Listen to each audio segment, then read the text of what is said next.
పూజ్యులు ఎన్టీ రామారావు గారు కూడా మొదటి మొక్కేసింది ఇక్కడే. పెదవేగిలోనే ఆయిల్ పామ్ మొక్కేసి మన భారతదేశానికి పామాయిల్ తీసుకొచ్చినటువంటి మహానుభావుడు ఎన్టీ రామారావు గారు.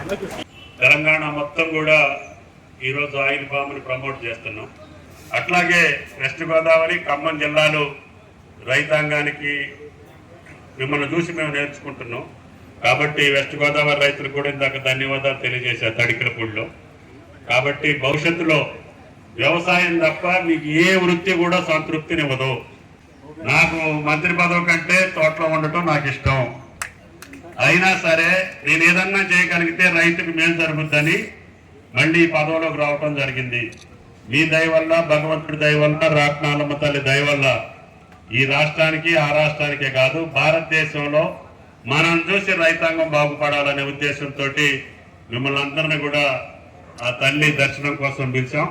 వచ్చినటువంటి మీ అందరికీ ధన్యవాదాలు తెలియజేస్తూ